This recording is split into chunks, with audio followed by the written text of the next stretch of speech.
Let's put a definition on where you're at right now. This artificial construct is an extension of the oversoul.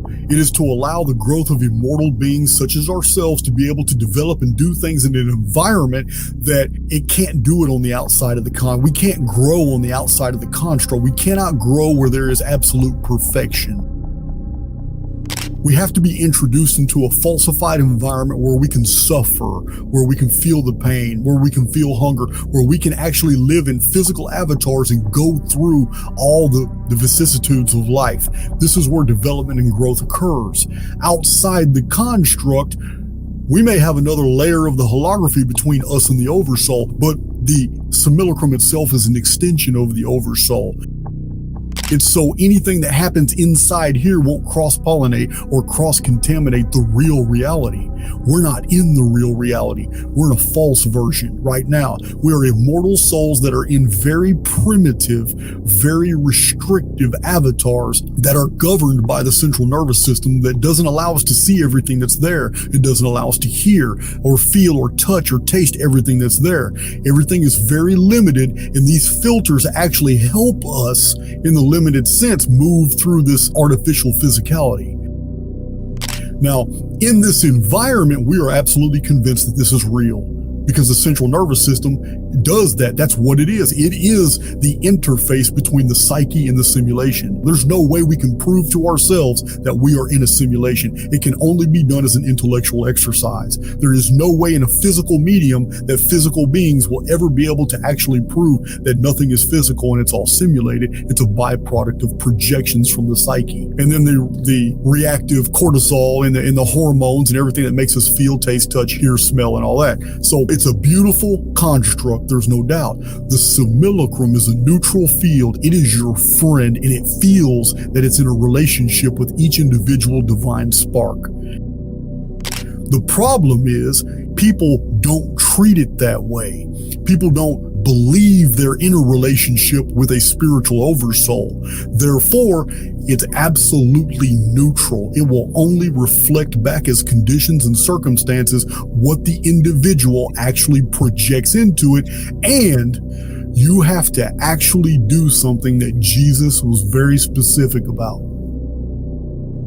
He's very specific that it's one's deeds, actions, works. You don't have to do all the work. All you have to do is start moving in the direction of your thought. If I build the thought construct and I have a good idea of what I want the next 2 weeks to be like, and I got it firmly rooted in my mind, the simulacrum reads my mind like a blueprint. It knows exactly, but there's nothing to induce it to reflect those thoughts back as conditions.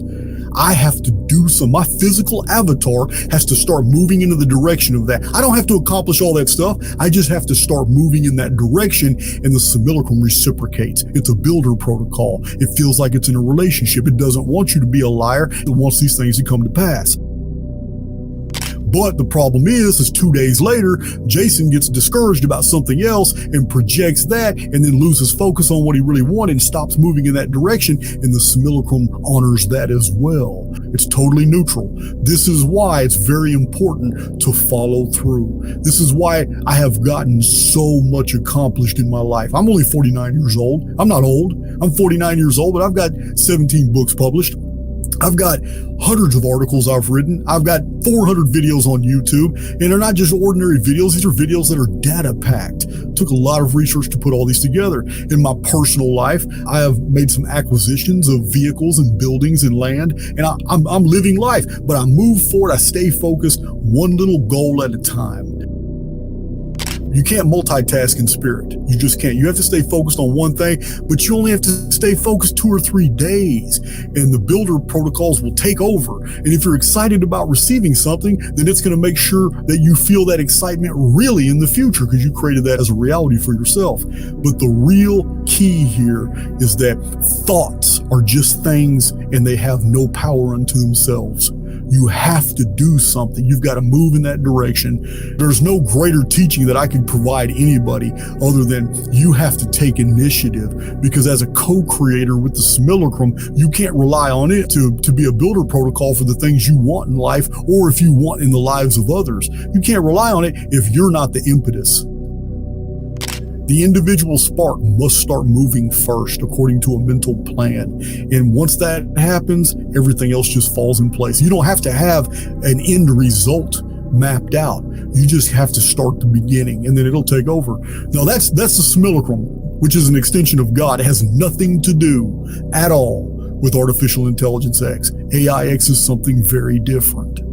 We have this adversarial program inside the simulacrum that actually creates the very conditions that we need to be trained against. It operates what I call dungeon programming.